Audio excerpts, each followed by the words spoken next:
नासिन bulletin की शुरुआत कंदासीं ऐं अवां खे आगाह कयूं पडीदन मां जिते पुलिस एहलकारनि हथां चोरी के इल्ज़ाम में औरतुनि ते सरेआम तशद्दुद ऐं तज़लील।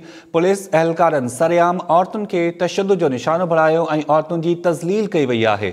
मर्द एहलकारनि औरतुनि खे ज़बरदस्ती खणी मोबाइल में उछलियो। सरेआम तशद्दुद भी कई वई ऐं तज़लील जो औरतुनि खे निशानो बणायो वियो। मर्द एहलकारनि औरतुनि खे ज़बरदस्ती खणी मोबाइल में उछलियो ऐं उन्हनि जी तलाशी पिणु वरिती वई। खोसा बिरादरी सां वासु रखंदड़ औरतूं रड़ियूं कंदियूं रहियूं पर पुलिस एहलकारनि खे रहम न आयो। फुटेजिस अमां टाइम न्यूज़ की स्क्रीन ते ॾिसी सघो था। जेके औरतूं आहिनि उहे मिनतूं करे रहियूं आहिनि, रड़ियूं करे रहियूं आहिनि। उन जे बावजूदि जेके एहलकार आहिनि उन्हनि खे औरतुनि खे खणी उहे मोबाइल में उछले रहिया आहिनि। उन्हनि जी तलाशी वरिती वई आहे। औरतुनि खे सरेआम तज़लील जो निशानो बणायो वियो आहे।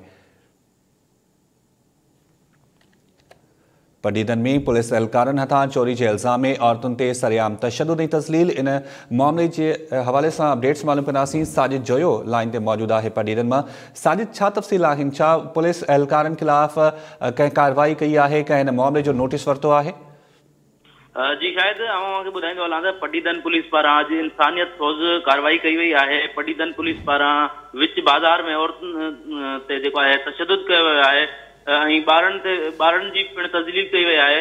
पुलिस एहलकारनि इंसानियत जा लीका लताड़ींदे विच बाज़ार में औरतुनि खे चोरी जे इल्ज़ाम हेठि बेरहमानो तशद्दुद करे औरतुनि जे वारनि मां वठी तज़लील जो निशानो बणायो आहे।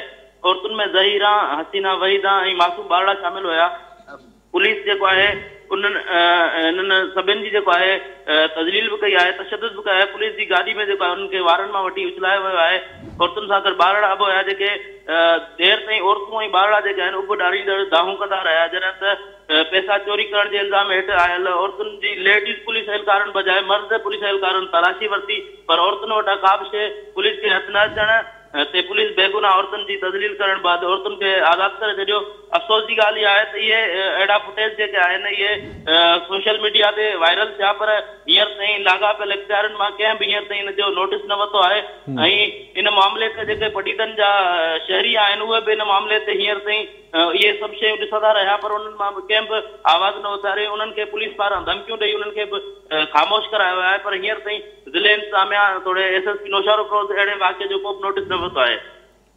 साजिद, इहो ॿुधाइजो त चोरी किथां थी? जे एहलकार चवनि पिया त चोरी के इल्ज़ाम में इन्हनि खे गिरफ़्तार करण की कोशिश कई वई। इहो ॿुधायो त इहो मामलो साम्हूं कीअं आयो?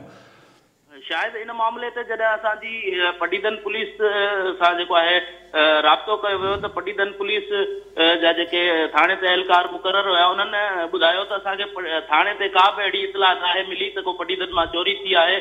इहे जेके गश्त ते पुलिस एहलकार हुया उन्हनि इहा कार्रवाई कई आहे ऐं इहा चोरी जेका ॿुधाई पई वञे त इहा हो चवनि था त इहा रेशम गली बाज़ार जेका आहे उतां इहा चोरी उन्हनि औरतुनि ते इल्ज़ाम लॻो जंहिंखां पोइ पुलिस एहलकार इन्हनि जे पोयां लॻी वञी। ठीक है साजिद, असां लाइन ते मौजूद रहिजो। पंहिंजे नाज़रीन खे ॾेखारींदासीं त कीअं औरतूं रड़ियूं कंदियूं रहियूं। पडीदन में पुलिस एहलकारनि इंसानियत जा लीका लताड़े छॾिया आहिनि।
जी नाज़रीन, मूंखे ॾेखारियोसीं फुटेजिस में साफ़ नज़र अची रहियो आहे त पुलिस एहलकार जेके आहिनि उहे औरतुनि खे खणी उहे मोबाइल में उछले रहिया आहिनि। सिर्फ़ु इल्ज़ाम हो चोरी जो, उन जे बावजूदि इन्हनि वटि लेडी एहलकार बि न हुयूं ऐं उन बावजूदि जेके मर्द एहलकार हुआ उन्हनि औरतुनि खे तशद्दुद जो निशानो बणायो ऐं औरतुनि जी तज़लील बि उन्हनि कई आहे। सरेआम जेके माण्हू हुआ उहे तमाशो ॾिसंदा रहिया, कंहिं बि इन्हनि खे न रुकियो ऐं पुलिस एहलकार जेके हुआ उहे इन्हनि जी तलाशी बि वरिती ऐं जेके जेके औरतूं हुयूं उन्हनि खे गिरफ़्तार करण जी कोशिशि कई, उन्हनि खे खणी करे मोबाइल में उछलियो ऐं उन्हनि जी तलाशी बि वरिती वई। बाद में जॾहिं चोरी जा पैसा न मिलिया त इन्हनि औरतुनि खे छॾियो वियो आहे। पर इन मामले जॾहिं इहा फुटेजिस साम्हूं आया आहिनि, सोशल मीडिया ते पुलिस खे सख़्त तनक़ीद जो निशानो बणायो पियो वञे। जेके शहरी आहिनि उन्हनि जो चवणु आहे त जेके अहलकार नज़र अचनि पिया फुटेजिस में उन्हनि ख़िलाफ़ सख़्त कार्रवाई कई वञे, पर SSP या कंहिं लाॻापियल अमलदार अञा ताईं इन मामले जो नोटिस नाहे वरितो। ॿुधाए पियो वञे त खोसा बिरादरी सां वासो रखंदड़ इहे औरतूं आहिनि